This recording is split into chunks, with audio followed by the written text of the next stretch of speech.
right, so we've got the roughed in half of the body, and now I'm going to start with the ear. Now, in order to introduce the geometry on the ear, I'm going to use the insert edge loop. It's this little yellow one here that looks like a razor blade. I'm going to click on that, and I'm going to run a line throughout my whole model, and you'll see why in a moment. So I'm just going to click up in this area like so, and you'll see it goes to full length. So what's going to happen is we're setting up this area to extrude the ear, and we're also going to be able to use this path to maintain the edge of the canoe or the boat when we start to extrude these faces down to make the opening.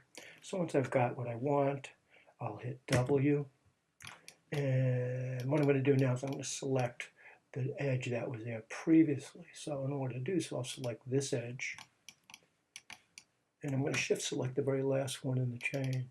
And you'll see when you do that, shift select, click, it lets you select all the ones in between. Now, I don't know if I want this part of the boat to bow in down in this area, so I'll Z that out.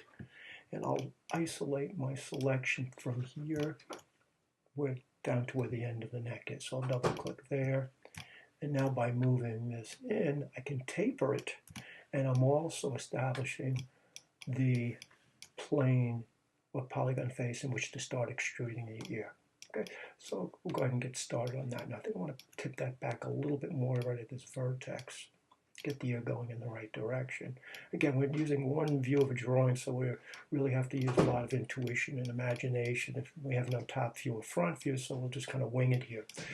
All right, so now I've done that, I'll go back to object mode, select my geometry, right click, choose face.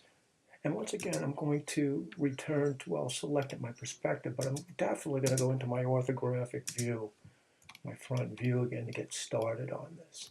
All right, so I'll click on my extrude polygon tool, and I'll start to shape this ear. Okay, so what I just did was, there's a circle, a blue, almost like a dial. And I clicked on that because I know if I start to pull this out now, the ear is going to be out over past the flat surface we're working in. So if I click on that, that assures me that I can now start to pull those faces out straight, much the same way my art is. Now at this point, what I might be doing is I might rotate a bit. Again, we're kind of at this point, it's intuition from doing this stuff that might drive you to decide on aesthetic judgments. So I've got it kind of the way I want. I'll hit G, or I'll click on that polygon extrude tool again. And I'm going to pull that one out.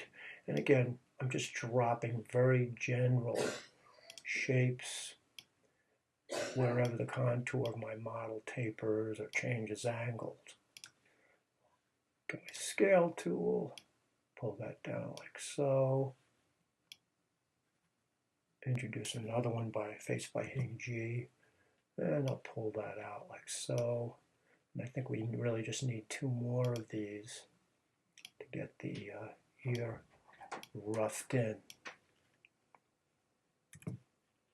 And I'm just going to go out to the tip and scale it. Command S to save.